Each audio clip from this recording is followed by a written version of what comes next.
Good morning, friends.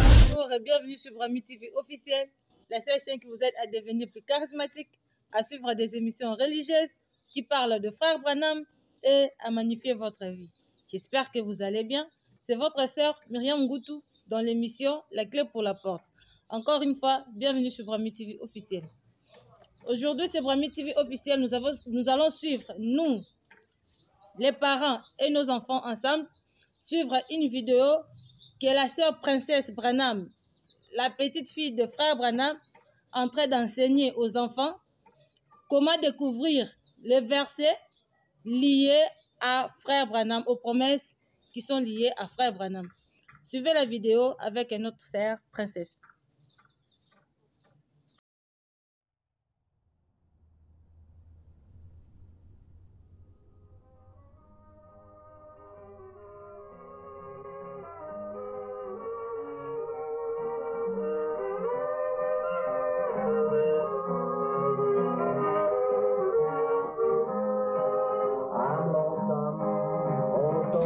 Je m'ennuie, oh, je m'ennuie de ce lointain sud-ouest où les ombres tombent au plus bas derrière la montagneuse crête.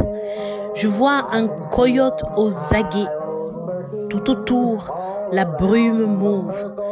J'entends hurler le loup gris dans le pâturage des bœufs. Quelque part dans un canyon, j'entends gémir un puma. Dans les lointains monts Catalina, au bord de l'Arizona.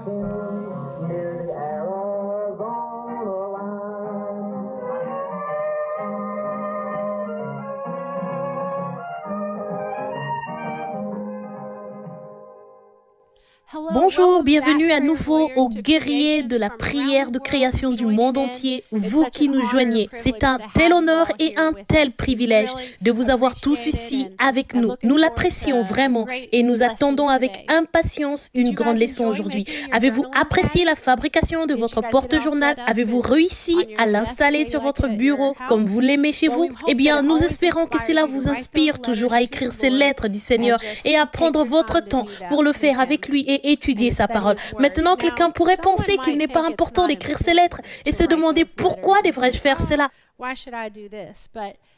Mais dans cette même leçon, Frère Branham a pris un morceau de papier et une Bible jusqu'au canyon Sabino quand il voulait parler avec le Seigneur. Donc, il est toujours important de faire cela.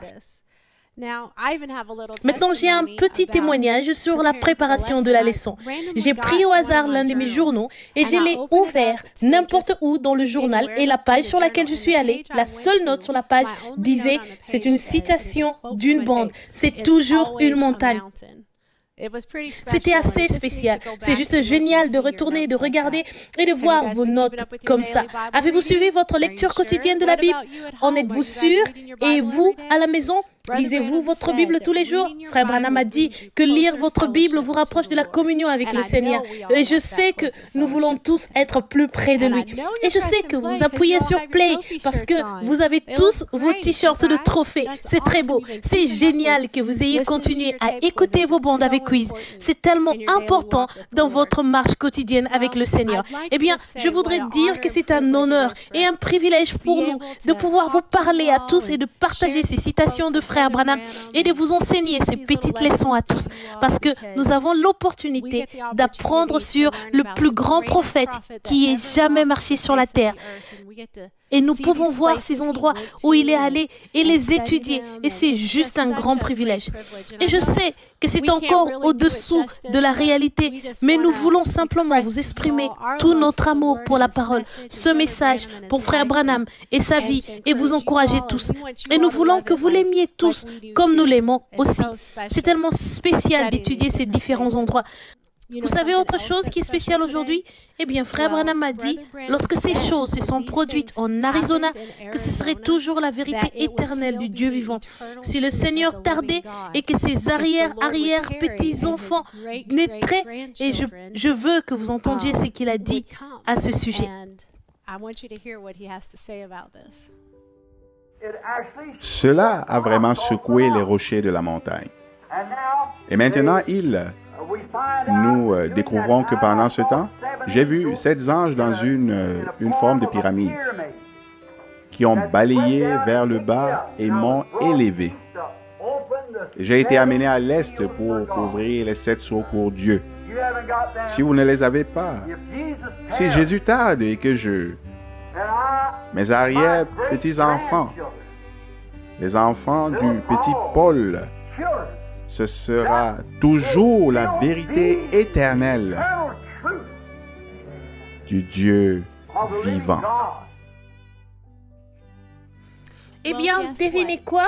Aujourd'hui, dans cette classe, je suis la petite fille de frère Branham. Et les étudiants sont une partie des arrière-petits-enfants et arrière-arrière-petits-enfants de frère Branham. Et nous pouvons témoigner que c'est toujours la vérité vivante de la parole de Dieu. Parce qu'il y a des croyants comme vous tous qui croient ce message de tout leur cœur. Très bien, lèvons-nous et ayons un mot de prière avant de continuer. Elijah, peux-tu prier pour nous, s'il te plaît? Cher Jésus, aide-nous juste à avoir une bonne journée, Seigneur. Et nous te remercions simplement pour les choses que tu as faites pour nous, Seigneur. Et aussi, Seigneur, merci pour cette parole, Seigneur, et pour ton prophète. Je prie que tu nous aides à passer une bonne journée, Seigneur, au nom de Jésus. Amen. Amen. Asseyez-vous. Très bien. Vous savez ce qui va suivre? C'est l'exercice de l'épée. Donc les épées feraient mieux d'être sorties et prêtes à utiliser. On lève les bras sans plier les coudes. Bon travail, très bien. Le premier endroit où nous irons est Apocalypse 10, 7. Chargez. Très bien.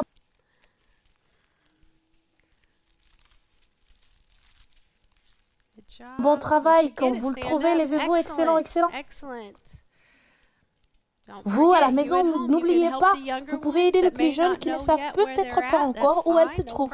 Ce n'est pas de problème. Mais qu'au jour de la voix du 7e ange, quand il sonnerait de la trompette, le mystère de Dieu s'accomplirait comme il l'a annoncé à ses serviteurs, les prophètes. Apocalypse 10, 7. Apocalypse 10, 7. Mais qu'au jour de la voix du 7e ange, quand il sonnerait de la trompette, le mystère de Dieu s'accomplirait comme il l'a annoncé à ses serviteurs, les prophètes. Apocalypse 10, 7. Apocalypse 10, 7.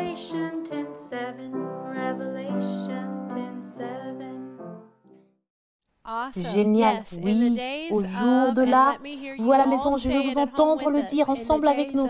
Au jour de la voix, excellent. Ok, asseyez-vous. Très bien, la suite, c'est un aussi spécial. Bien, répétez après moi. Hébreux 4, 12.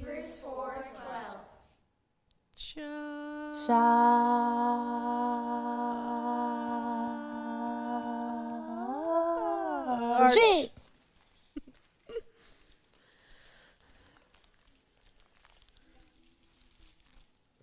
Bon travail, les gars, excellent.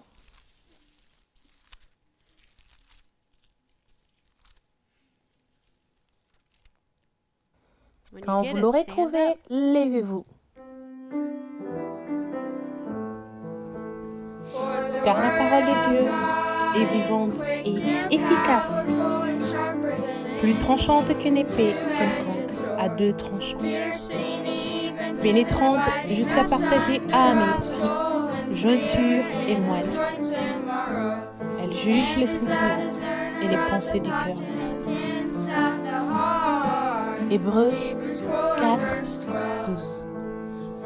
Car la parole de Dieu est vivante et efficace, plus tranchante qu'une épée quelconque à 2 tranchants, pénétrante jusqu'à partager âme et esprit, jointure et moelle. Elle juge les sentiments et les pensées du cœur. Hébreux 4, 12. Bon travail, excellent. Ok, asseyez-vous. Ok, la prochaine a été prophétisée il y a 2400 ans, que ce prophète viendrait. Et devinez quoi? Il est venu à notre époque. Maintenant, je vais vous donner une partie de l'écriture et vous allez la répéter après moi. Et vous devez savoir où vous allez. Voici, je vous enverrai Élie le prophète. Vous savez où ça se trouve? Chargé! Où est-ce que ça se trouve? Voici, je vous enverrai Élie le prophète. Très rapide, waouh! Où est-ce que ça se trouve? Qui le sait? C'est Malachie 4, 5 à 6. C'est exact. Vous à la maison, vous y avez pensé? L'avez-vous trouvé? Bon travail. Voici, je vous enverrai Élie, le prophète, avant que le jour de l'Éternel arrive, ce jour grand et redoutable. Il ramènera le cœur des pères à leurs enfants et le cœur des enfants à leurs pères, de peur que je ne vienne frapper le pays d'interdit. Malachie 4, 5 à 6. Voici, je vous enverrai Élie, le prophète, avant que le jour de l'Éternel arrive, ce jour grand et redoutable. Il amènera le cœur des pères à leurs enfants et le cœur des enfants à leurs pères, de peur que je ne vienne frapper le pays d'interdit.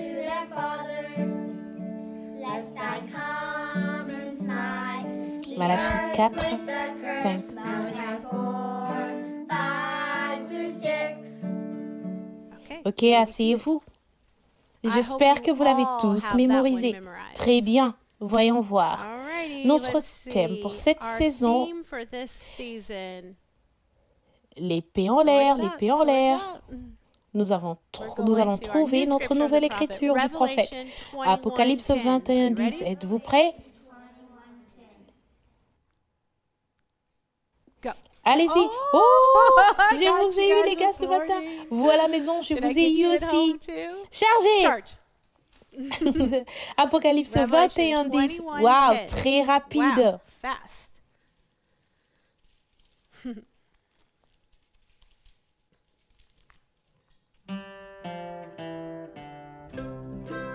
Et il me transporta en esprit sur une grande et haute montagne.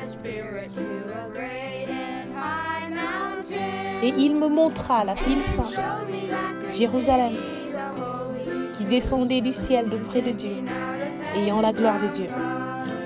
Apocalypse 21, 10. Et il me transporta en esprit sur une grande et haute montagne. Et il montra la ville sainte, Jérusalem, qui descendait du ciel de près de Dieu, ayant la gloire de Dieu.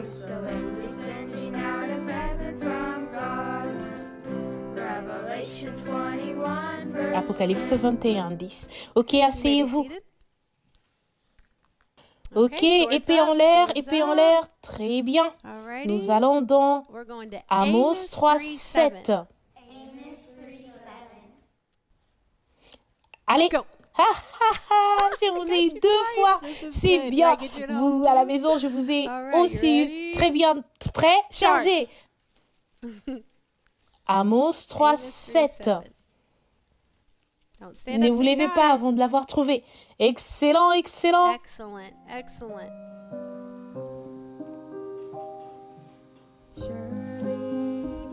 Car le Seigneur, l'Éternel, ne fait rien sans avoir révélé son secret à ses serviteurs, les prophètes. Amos 3, 7.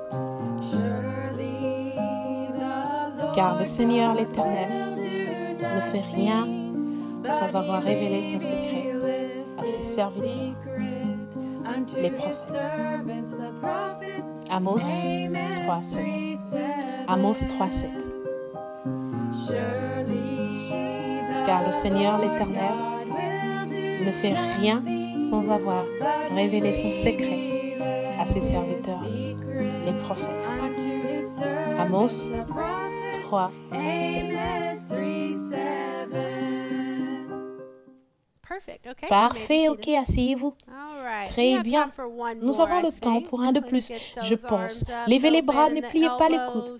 Ne mettez pas les pouces entre les livres. Très bien. Zacharie 14, 6 à 7.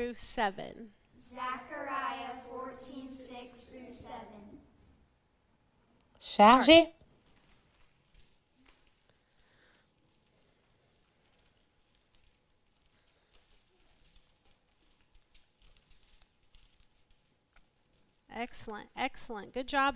Excellent, excellent. Bon travail à tout le monde. Rappelez-vous, peu importe votre âge, combien jeune, combien lent ou combien rapide vous êtes, nous voulons que vous sortiez ces épées et que vous trouviez votre place dans la Bible. Très bien, chantons. En ce jour-là, il n'y aura point de lumière. Il y aura du froid et de la glace. Ce sera un jour unique, connu de l'Éternel, et qui ne sera ni jour ni nuit. Mais vers le soir, la lumière paraîtra. Zacharie 14, 6, 7. En ce jour-là, il n'y aura point de lumière. Il y aura du froid et de la glace. Ce sera un jour unique, connu de l'Éternel, qui ne sera ni jour ni nuit. Mais vers le soir, la lumière paraîtra. Zacharie 14, 6, 7. Super. Ok, asseyez-vous.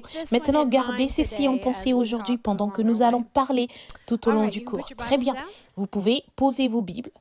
Combien d'entre vous savent que Frère Branham soupirait d'aller dans l'Ouest? Bon, combien d'entre vous sont allés dans l'Ouest? Vous y êtes allés? Je parie qu'il y en a beaucoup qui sont dans l'Ouest en ce moment, qui regardent cette vidéo. À l'âge de 12 ans, Frère Branham avait envie d'aller en Arizona et il a écrit un poème et c'est le chant et le poème que vous avez entendu au début de la vidéo. Quand il a parlé des montagnes Catalina à Tucson en Arizona, il ne les avait jamais vues et il a écrit ce poème à leur sujet. Et c'est intéressant parce que quand il est allé en Arizona, il avait 18 ans. Et vous savez où il est allé? Il est allé à Phoenix, qui est à quelques heures de Tucson, Arizona. C'est assez spécial et c'est bien parce que notre toile de fond aujourd'hui est en fait un panorama des montagnes Catalina. Et c'est la vue qu'il avait depuis sa maison à Tucson et sa salle de repos à Tucson.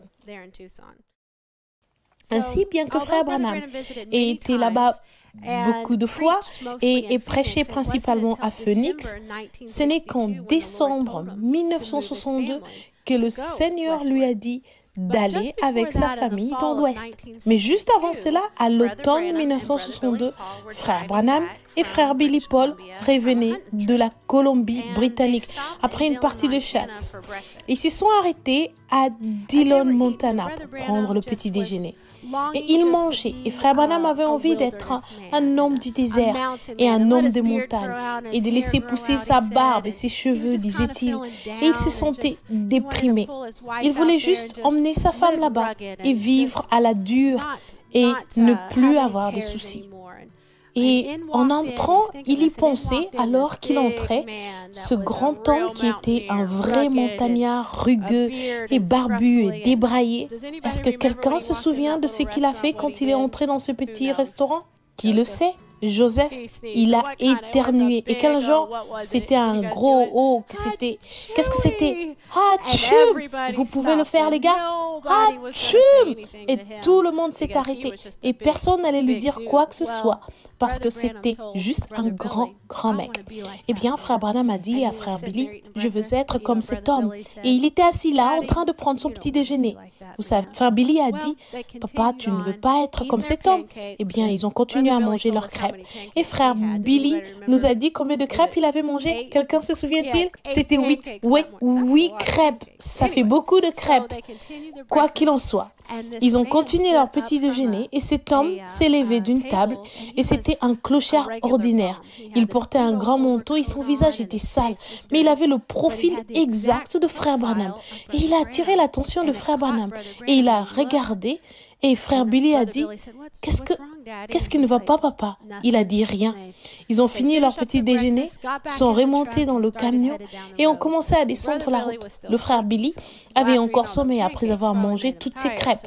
Il devait être fatigué, donc il s'est rendormi. Il roulait sur la route et Frère Branham a commencé à parler avec le Seigneur. Et il a commencé à dialoguer avec le Seigneur. Et le Seigneur a dit « Maintenant, si tu continues, et que tu veux être ce montagnard dont tu as parlé, tu vas finir par être comme ce clochard. » Et Frère Branham a dit, « Je ne veux pas être comme ce clochard. » Alors le Seigneur a continué à lui parler en retour. Et il a commencé à transpirer et à devenir vraiment nerveux.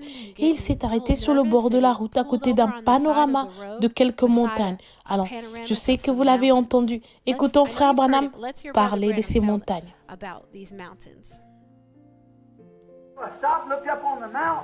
Je me suis arrêté et j'ai regardé la montagne et j'ai vu ces 7 collines.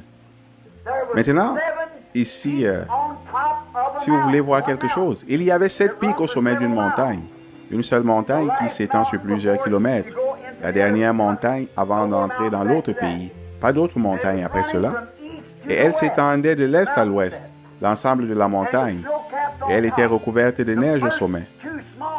D'abord 2 premiers petits pics et ensuite un grand pic. Et ensuite un autre petit pic et ensuite un plus grand pic. Et ensuite un petit pic. Et ensuite une grande, longue montagne couverte de neige.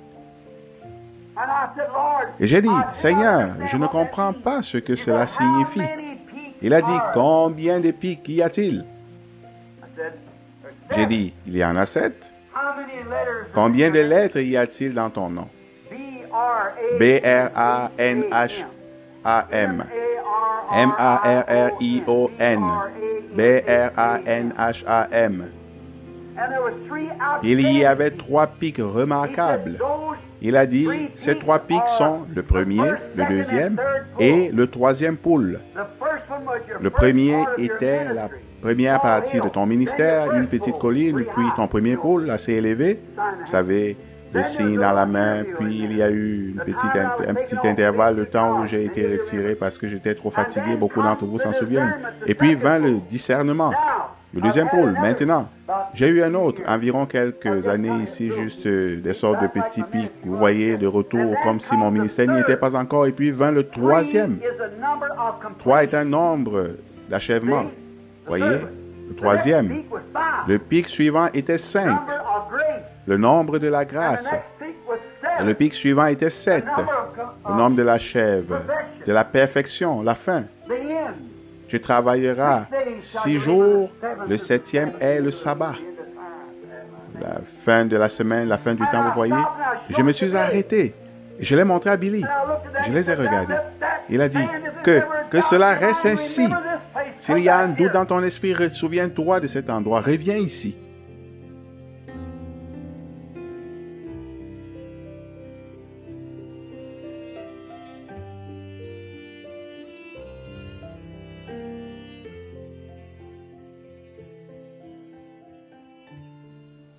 Amen.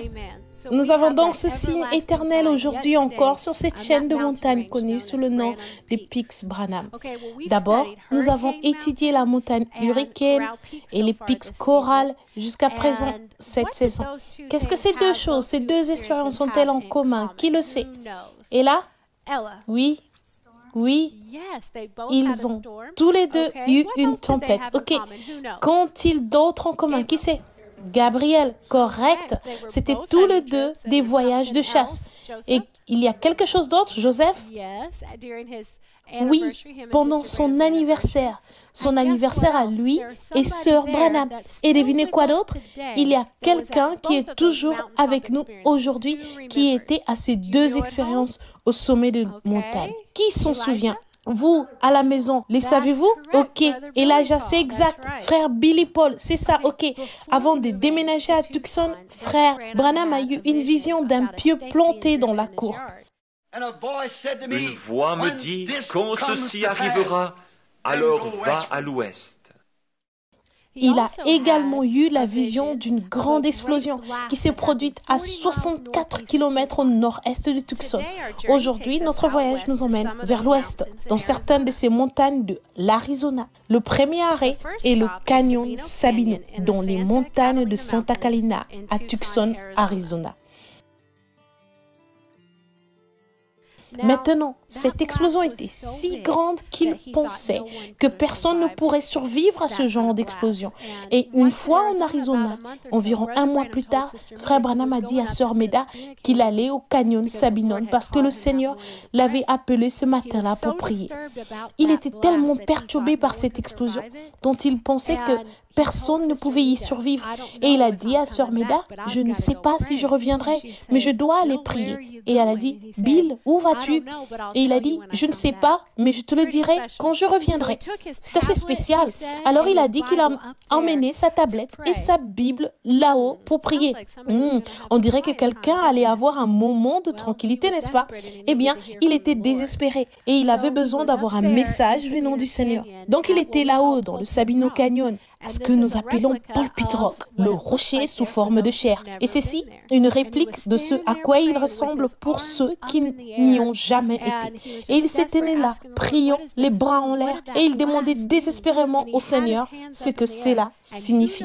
Que signifiait cette explosion? Il avait les mains en l'air, et qui sait ce qui s'est passé ensuite? Vous à la maison, le savez-vous? Vous ici, le savez-vous? C'est vrai, une épée a frappé sa main, mais pas n'importe quelle épée, n'est-ce pas? C'était l'épée d'un roi, n'est-ce pas? Non, c'était quoi? Meda, c'est exact. C'était l'épée du roi. Et il n'y a qu'un seul roi, c'est Dieu. Et son épée est sa parole. Et elle s'adaptait parfaitement à la main de Frère Branham. Je sais que vous l'avez déjà entendu, mais écoutons Frère Branham raconter son expérience de ce jour-là. Dans le canyon Sabino, alors que j'étais là-haut ce matin-là, j'avais les mains en l'air et le vent avait fait tomber mon vieux chapeau noir. Quand j'étais là, debout, les mains en l'air, en train de prier, je disais, Seigneur Dieu, qu'est-ce que ça veut dire? Je n'arrive pas à comprendre, Seigneur. Que dois-je faire? Si c'est le moment pour moi de rentrer à la maison, permets que je parte ici. Ici, ils ne me retrouveront jamais. Je ne veux pas que personne passe son temps à pleurer si je m'en vais. Je veux que ma famille pense que je suis allé faire un tour. C'est tout. Et ils ne me retrouveront pas. Cache-moi quelque part. Si je dois partir, eh bien, que je m'en aille. Peut-être qu'un jour, Joseph trouvera ma Bible ici. Que lui s'en serve. Voyez, si je pars, alors que je parte, Seigneur.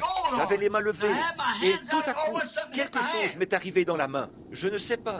Je ne pourrais pas dire. Est-ce que je me suis endormi? Je ne sais pas. Est-ce que je suis entré en transe? Je ne sais pas. Est-ce que c'était une vision? Je ne pourrais pas vous dire. Tout ce que je peux dire, c'est ce que C'était exactement la même chose que pour ces anges.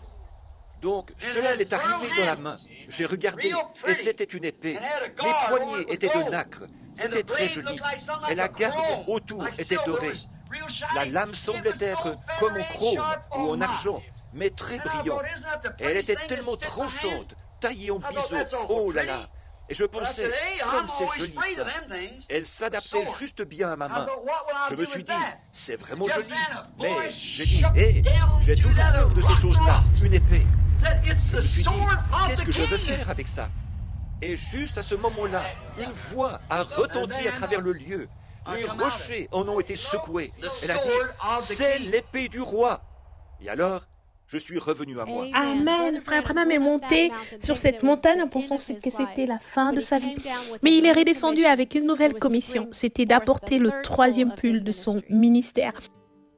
Ok, notre prochain arrêt est à environ 64 km au nord-est de Tucson, à vol d'oiseau.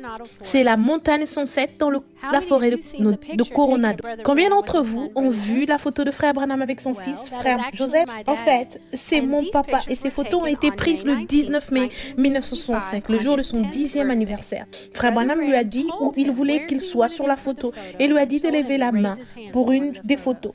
Le rocher sur lequel il se trouve n'est pas n'importe quel rocher, mais le même rocher sur lequel Moïse s'est tenu. Une fois, Moïse a désiré voir Dieu, et Dieu lui a dit de se tenir sur le rocher. Et sur le rocher, Moïse s'est tenu là, et il a vu Dieu passer, et son dos ressemblait à un dos d'homme. Dieu était dans un tourbillon. Et Dieu, pendant que Moïse se tenait sur le rocher, je suppose que vous avez tous vu la photo là-bas l'autre jour. Nous nous sommes tenus près de ce même rocher. Et il y a la lumière, là, l'ange de l'Éternel, à l'endroit précis où cela a claqué. Elle est là, sur le tableau d'affichage, en ce moment encore. Remarquez, le Jéhovah de l'Ancien Testament est le Jésus du Nouveau Testament. Voyez, il est le même Dieu. Il ne change que de forme. Amen. Maintenant, il y a deux événements spéciaux qui se sont produits ici à la montagne 107. Le premier, frère Branham chassait le javelina avec un groupe de frères. Quelqu'un sait-il de quelle date il s'agit? Elijah, 28 février 1963. C'est exact. Il était assis à l'indienne et il a arraché un gratteron de sa jambe de pantalon. J'ai arraché, je me suis assis comme font les Indiens, vous savez, les jambes repliées. J'ai regardé sur la jambe de ma combinaison et il y avait un glouteron. Je l'ai arraché et j'ai dit, c'est bizarre. Me voici à environ 40 000 au nord-est de Tucson. Il y a mon petit garçon Joseph qui est assis là à m'attendre. Et en levant les yeux, j'ai vu apparaître un troupeau de sangliers à environ 1000 verges de moi sur une montagne. J'ai jeté le glouteron par terre, j'ai dit, je vais les attraper. Je vais aller chercher frère Fred. Je vais accrocher un bout de papier sur cet coquillot pour savoir quel chemin prendre. Et on va aller chercher frère Fred. J'ai commencé à gravir la montagne et j'ai couru aussi vite que j'ai pu de l'autre côté. Tout à coup, j'ai pensé que quelqu'un m'avait tiré dessus. Je n'avais jamais entendu pareille déflagration. Cela secouait toute la contrée. Et à ce moment-là, un rassemblement de 7 anges s'est présenté devant moi. Je suis allé retrouver frère Fred et les autres un peu plus tard. Il a dit, qu'est-ce que c'était? J'ai dit, c'était ça. Qu'est-ce que tu vas faire? Retourner à la maison, car ainsi dit le Seigneur, les 7 mystères qui ont été cachés dans la Bible pendant toutes ces années, ces dénominations et tout, Dieu va nous dévoiler ces 7 mystères, dont les 7 sceaux. Il y a eu ce cercle qui s'est élevé de la terre, semblable à une brume qui se formait. C'est alors que c'est monté très haut dans la montagne. Cela s'est mis à décrire ce cercle en se dirigeant vers l'ouest, d'où c'était venu. La science l'a retrouvé un peu plus tard. C'était à une altitude de 30 000 et mesurait 25 000 de large. Le cercle décrivait très précisément une pyramide. Et la science est déconcertée, se tenant juste en dessous de l'endroit où ça se passait là. Et je leur ai dit 6 mois d'avance qu'il y aurait 7 anges en forme de constellation et ressemblant à une pyramide qui tomberait. Je me tenais au nord de Tucson, Arizona, et il y aurait un rugissement qui secouerait même les rochers des montagnes. Les scientifiques cherchent à le savoir. Tous ceux qui avaient une photo de cela ont appelé un nuage à 42 km d'altitude en forme de pyramide. 7 anges figurent là-dedans. Ils ont ramené la parole de Dieu et vous l'ont donnée sous l'inspiration. Cela vous indique cette heure où vous êtes, cette heure où vous vivez. La pensée spirituelle va saisir cela immédiatement, voyez, et comprendre cela. C'est un exode. Nous partirons un de ces jours. Ils ne savaient pas ce que c'était. Il y a un nuage suspendu de 26 000 de haut. C'est à 15 000 ou 20 au-dessus même de l'endroit où se trouve la vapeur. C'est un nuage mystérieux. Le nuage fait 42 km de haut et 48 km de large. C'était un mystère. Je suis allé à Tucson. J'ai annoncé cela avant que ça se produise. J'étais au nord de Tucson. Il y a ici des témoins qui étaient présents quand il y a eu une déflagration qui a fortement ébranlé les montagnes. Et au même moment, il y avait un cercle de lumière suspendu là-haut dans les airs, là, quand les scientifiques ont photographié cela, à 42 km d'altitude, environ 5 fois plus haut que peut s'élever un brouillard ou quoi que ce soit. Il n'arrive pas à trouver ce qu'il a fait. Vers le soir, la lumière paraîtra. Le sentier de la gloire, là, tu le trouveras. Si vous êtes élu. Et ils essayent d'enquêter sur cela. Et là, juste en dessous, je me tenais. Et ces 7 anges rugissant de leur voix, et ces 7 sceaux se tenaient là. Et le témoin, 3 d'entre nous, comme témoins des choses qui ont été prophétisées sur la bande, monsieur, quelle heure est-il? Et là, maintenant, ils essayent de le découvrir. C'est un mystère pour eux. Et vous vous rappelez, j'ai dit que celui qui est à droite de la constellation avait en quelque sorte son torse bombé et ses ailes. Vous vous souvenez de ce que j'ai dit, vous tous? Et comment je l'ai observé? Il était très distinct des autres. Regardez celui qui est de ce côté-ci, l'aile pointue, qui vient avec le torse bombé comme cela à ma droite. Avez-vous remarqué sur cette photo? Même cet ange sur la droite, quand il se matérialisait en descendant, les ailes vers l'arrière et la tête tournée de côté. Voilà, c'est précisément là sur la photo. Et celui qui était à côté de moi, ici, son compte de gauche à droite, ça aurait été le 7e ange. Il était plus brillant, il avait plus d'importance pour moi que tous les autres. Vous vous souvenez? J'ai dit, il bombait le torse, comme ça, et il volait en direction de l'Est. Vous vous souvenez? Comme ça. J'ai dit, cela m'a enlevé, m'a élevé. Vous vous en souvenez? Voici ce que c'est, celui qui avait le 7e sceau, la chose que je me suis demandé toute ma vie. Et l'autre jour, je me tenais là, et j'ai tourné la photo à droite. Et là se trouve Jésus, comme il était dans les 7 âges de l'Église, portant la perruque blanche pour montrer la divinité suprême. Il est l'alpha et l'oméga, il est le premier et le dernier. Il est le juge suprême de toute l'éternité qui se tient là, confirmant le message de cette heure. Et il y aura de la lumière vers le temps du soir. And there shall be light about the evening time.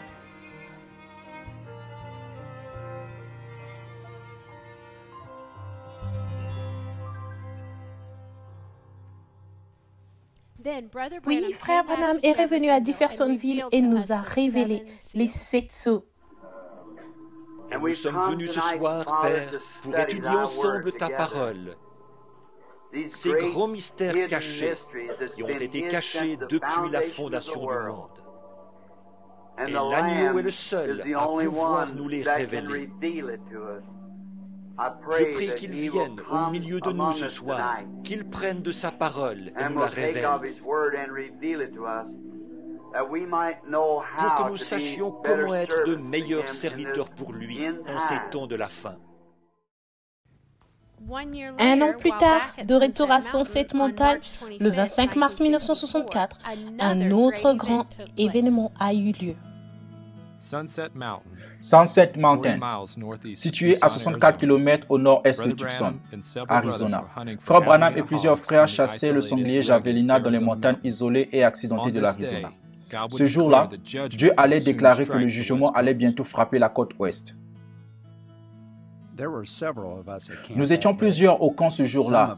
Certains d'entre nous nettoyaient le campement tandis que d'autres racontaient des histoires sur les sangliers javelina qu'ils avaient pris pendant le voyage. Le Seigneur nous a vraiment bénis car chacun d'entre nous a réussi à tuer sa cible. Le Seigneur t'a donné un bon javelina, mon frère Roy. C'est tout un trophée, mon ami. Eh bien, merci, frère Branham. Tu sais, je n'aurais pas pu le faire sans toi. Tu m'as mis sur la bonne voie. Eh bien, le Seigneur l'a envoyé sur notre chemin, mon ami. Il y a quelque chose de spécial à se rendre dans les montagnes. C'est toujours un endroit où je peux me détendre et passer du bon temps avec mes amis. Je suis reconnaissant que Dieu m'ait donné un moyen d'échapper à toutes les pressions qui s'accumulent de temps en temps. Les gens ne comprennent pas le poids que représente le ministère que le Seigneur m'a donné. Et quand je peux passer du temps avec mes copains dans les régions de Dieu, les épreuves du voyage de la vie semblent tout simplement disparaître. Il y a juste quelque chose de spécial pour moi qui aspire à être avec mes bons amis dans la contrée rude que Dieu a créée. Certaines personnes me critiquent pour toutes les fois où je vais à la chasse, mais elles ne comprennent pas mon véritable motif derrière tout cela. J'essayais d'expliquer aux gens que lorsqu'ils se remplissent en m'entendant prêcher en chair, en fait, je me vide de mon énergie. Mon remplissage de la parole vient du fait d'être seul avec Dieu. Beaucoup de prophètes de Dieu aiment l'arrière du désert, car ils savaient que c'était souvent le lieu de rencontre de Dieu. Ce voyage à Sunset en a été un excellent exemple, car le Seigneur allait se révéler à nouveau, non seulement à moi, mais aussi en présence de plusieurs de mes amis et de partenaires de chasse. Eh bien, Frère Banks, le Seigneur ne manque jamais de nous faire passer un bon moment dans cette région ici. C'est la vérité, Frère Branham. Quel voyage nous avons fait. Oui, monsieur, il sait comment nous rendre heureux, n'est-ce pas? C'est vrai, il sait comment le faire, Frère Branham. Bien, mes frères, je vais commencer à nettoyer autour du camp si vous voulez tous commencer à tout charger. Oui, mon frère, certainement. Bien sûr, Frère Bill.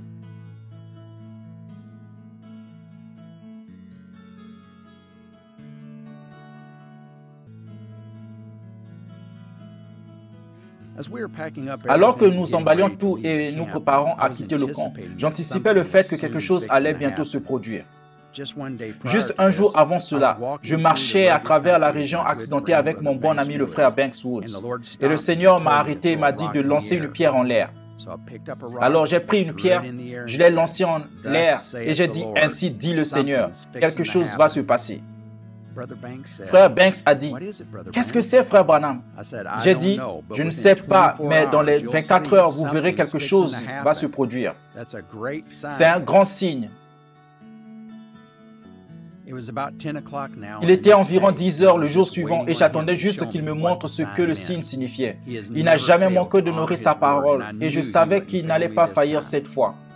Et juste au moment où nous étions prêts à quitter le camp, c'est arrivé. Je me suis mis à circuler. Alors j'ai entendu la voix de Dieu parler, dire « Sauvez-vous vite !» Roy Robertson se trouvait là. Je savais que c'était un ancien combattant. Alors j'ai mis ma main sur son épaule. J'ai dit « Frère Roy, mets-toi à l'abri au plus vite. » Il a dit « Qu'est-ce qu'il y a ?» J'ai dit « Sauve-toi, mets-toi à l'abri !» Et je me suis mis à circuler. J'ai déposé ma pelle, je me suis retourné, j'ai ôté mon chapeau, et il est arrivé. Voilà, la gloire de Dieu est descendue dans un tourbillon qui a fracassé la paroi de la montagne, comme ça, avec une déflagration qui a fait trembler le lieu, comme ça, qui a coupé le sommet des buissons, juste à environ 3 ou 4, 5 pieds au-dessus de ma tête. C'est remonté en prenant la forme d'un entonnoir, comme ça. Il y a eu une autre déflagration, c'est revenu 3 fois. Puis, quand c'est reparti, la 3e fois, frère Banks est venu vers moi. Il a dit, « C'est de ça que tu parlais ?» J'ai dit, « Oui. » Il a dit, « Qu'est-ce que c'était ?» J'ai dit, « Dieu apparaît dans les tourbillons. » Je ne savais pas s'il voulait que je le dise aux gens ou pas. Alors, je suis reparti et j'ai prié un peu. Alors, il m'a dit que je pouvais le leur dire. J'ai dit, « C'est le jugement qui frappe la côte ouest. Regardez-la aujourd'hui. » Regardez ce qui est arrivé. Quelques heures après, l'Alaska a été englouti. Et maintenant, tout est en train de sombrer. Nous entrons dans le jugement. La miséricorde a été repoussée. Mais grâce soit rendue à Dieu. Nous avons de la nourriture cachée, de la nourriture spirituelle. Nous vivons de la bonté et de la miséricorde, de la révélation de Jésus-Christ en ces derniers jours. Alors qu'il confirme sa personne au milieu de son peuple. Oh, comment c'est impressionnant, je ne me lasse jamais de voir cela. Et à partir de cette explosion, frère Branham a dit que chaque pierre qui venait de là avait 3 coins. Voici quelques roches de la montagne 107 que nous avons trouvées et qui sont posées sur notre bureau aujourd'hui. Avez-vous déjà entendu parler du mont Rochemort dans le Dakota du Sud? Y êtes-vous allé? Eh bien, il a fallu 14 ans aux hommes pour sculpter les visages des présidents des États-Unis. Mais avec un seul coup de feu de Dieu, il a sculpté le profil de frère Branham. Et aujourd'hui, nous l'avons toujours comme attraction sur notre montagne 107. What is this light? Up on Sunset Mountain. Quelle est cette lumière sur le mont Sunset, dans la forêt Coronado en Arizona?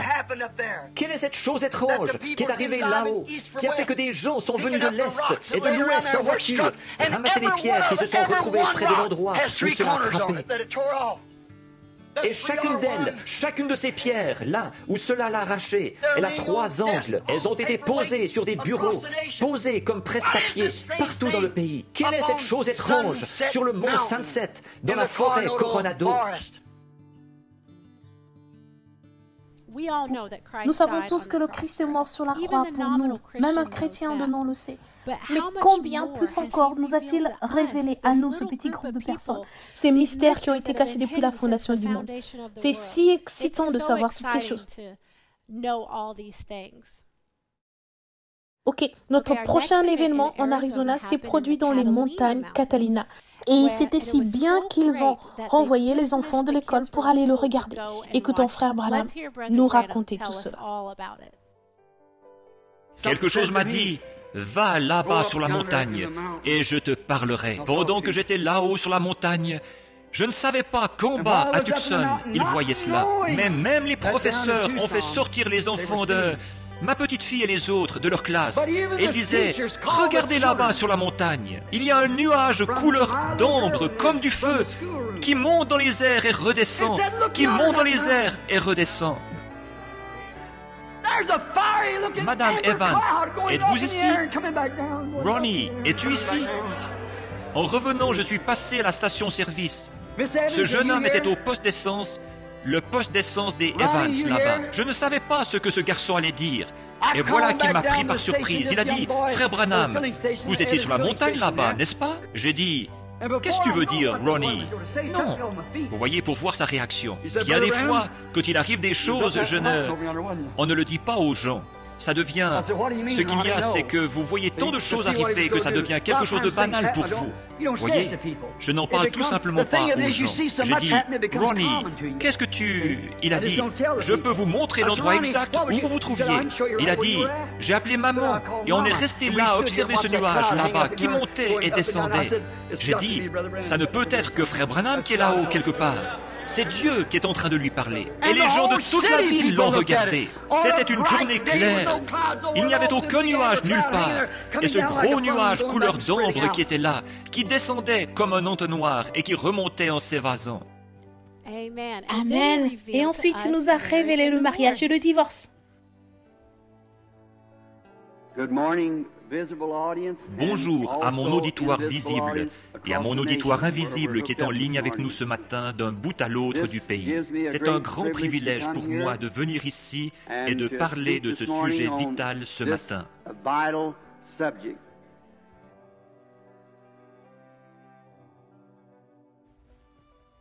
Ok, notre dernière chose spéciale qui s'est produite à nouveau a eu lieu au Sabino Canyon.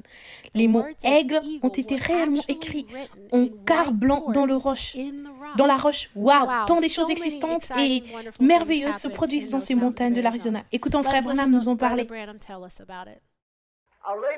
J'ai appuyé mes mains contre le rocher, levé les yeux vers le ciel et commencé à prier. Et j'ai entendu une voix qui sortait du sommet des rochers, disant « Sur quoi es-tu en train d'appuyer ton cœur ?» Et je me suis redressé comme ceci, les épaules nues, le torse nu, j'avais chaud.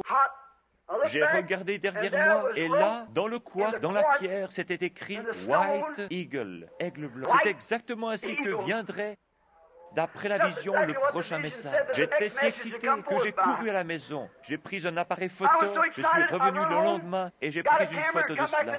C'est toujours là, écrit dans la roche. White Eagle, aigle blanc. Amen. Maintenant que les gens ont ébréché le mot aigle de cette pierre, mais parce que nous l'avons sur bande, nous savons qu'il a dit cela et c'est pour toujours dans notre esprit.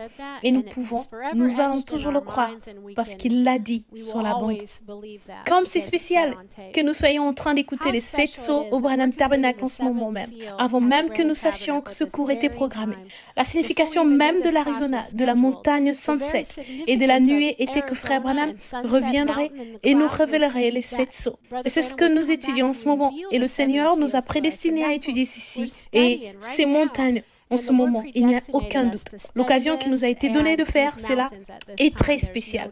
Merci à tous de vous être joints à nous dans notre voyage à travers toutes ces montagnes de frère Branham. Cela a été si spécial et nous pourrions certainement passer plus de temps.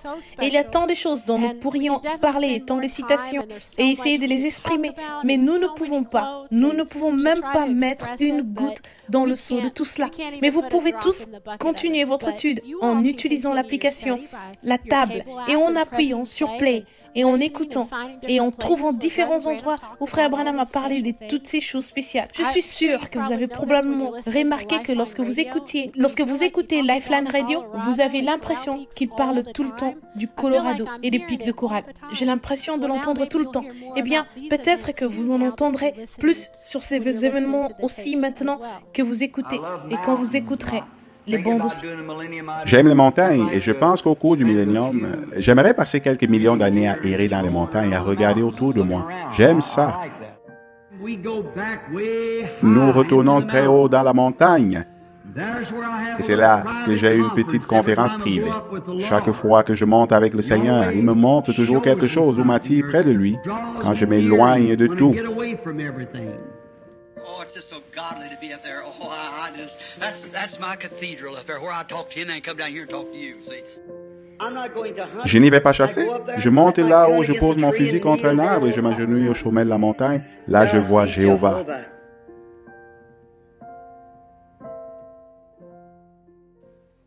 Nous y croyons de tout notre cœur. Et rappelez-vous que Dieu tient toujours sa parole et que ces lieux sont un mémorial.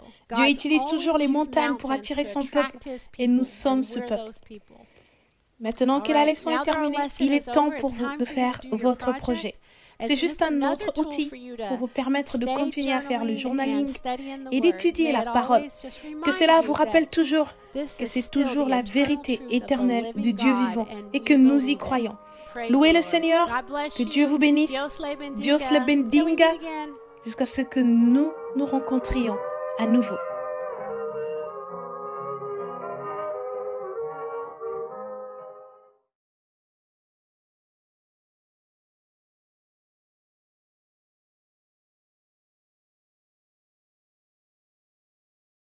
May men and women tonight catch the vision, understand what God's program is for this last day.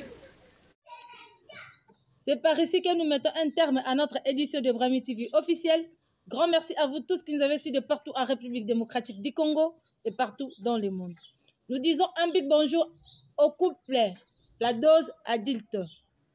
Nous disons un big bonjour à Papa Marco Momba et nous disons un big bonjour à Papa Martin Kadiata. Que Dieu vous bénisse. À une prochaine édition.